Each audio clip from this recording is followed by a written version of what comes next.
यह कहानी है भगवान कृष्ण की प्रिय भक्त कर्माबाई की। कर्माबाई बचपन से ही अपने पिता जीवन राम को कृष्ण भगवान की पूजा करते हुए देखती थी। वह कभी भी कृष्ण भगवान भोग लगाए बिना भोजन ग्रहण नहीं करते थे। जब कर्माबाई 13 साल की थी तब एक दिन जीवन राम को तीर्थ पुष्कर स्नान के लिए जाने की इच्छा हुई। साथ में उनकी पत्नी ने भी पुष्कर स्नान की इच्छा प्रकट की।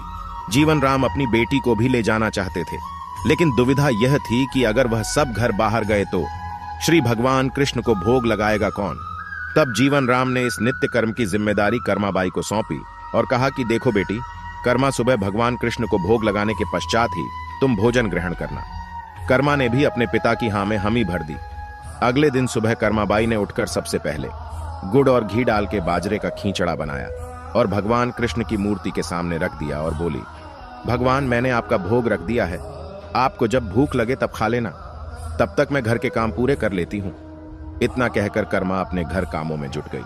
काम करते करते बिच बिच में आकार देखने पर जब कर्मा को झांत हुआ कि भगवान ने अभी तक खिचदधा नहीं खाया है, तब उसे संदेह हुआ कि शायद खिचद्दी में घी और गुड़ कम है, इसलिए भगवान कृष्ण भोजन ग्रहण नहीं कर रहे हैं। तभी कर्माबाई ने खिचद्दा में थोड़ा गुड़ और घी मिलाया और मूर्ति के सामने बैठ गई। वह बोली, भगवान मेरे पिताजी जब खिलाते हैं तब तो आप खा लेते हो, तो अब क्यों नहीं खा रहे? और अभी तो पिताजी बाहर गए हैं, उन्हें आने में बहुत दिन लगेंगे, तब तक आपको भोग लगाने की जिम्मेदारी मुझे दी गई है, इसलिए जब तक आप भोजन नहीं खाएंगे मैं भी कुछ नहीं खाऊंगी। इस तरह जिद पर अड्डी नन्ही कर्मा की प्यारी बातों से कृष्ण भगवान का सिंहासन डोल गया और फिर मूर्ति में से आवाज आई, बेटी कर्मा, तुमने पर्दा तो किया ही नहीं, तो मैं भोजन कैसे ग्रहण करूं? तब कर्माबाई ने मूर्ति के आगे अपनी चुनरी का पर्दा किया और कुछ ही समय में कृष्ण मूर्ति के सामने रखी खिचड़ी की थाली खाली हो गई। अब कर्मा रोज सुबह सबसे पहले कृष्णा को बाजरे का खिचड़ा खिलाती और बाद में खुद भोजन ग्रहण करती। कुछ दिनों बाद घर लौटने पर कर्मा के माँ बाप भी कृष्ण की लीला देखकर दंग रह गए। इस तरह कर्माबाई ईश्वर कृष्ण की निस्सीम भक्त बन गई। अपने जीवन के अंतिम दिनों में कर्माबाई भगवान जगन्नाथ की नगरी जगन्नाथ पुरी में एक कुटिया में बस गई थी।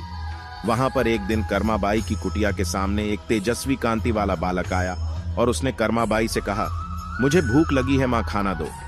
उस वक्त भी कर्मा अपने भगवान कान्हा को खिचदधा का भोग लगा रही थी। कर्मा ने उस बालक को भी खिचदड्डा खिलाया। उसके बाद से वही बालक हर रोज कर्मा के हाथ का खिचदड्डा खाने आता था। यह सिलसिला कई वर्षों तक चलता रहा। वह बालक कोई और नहीं, स्वयं जगन्नाथ भगवान थे, क्योंकि जिस दिन कर्माबाई देहांत हो गया उस दिन जगन्नाथ भगवान थे क्योंकि जिस दिन कर्माबाई देहांत हो गया उस दिन जगन्नाथ भगवान की मूर्ति की आंखों से आंसू बह रहे थे। और उसी रात मंदिर के पुजारी के स्वप्न में जगन्नाथ भगवान आए और अपने दुखी होने का करना बताया कि उनकी परम प्रिय भक्त कर्माबाई गोलोक से धार गई है। मैं रोज सुबह उसके हाथ की खिचड़ी खाता था, अब मुझे खिचड़ी कौन खिलाएगा?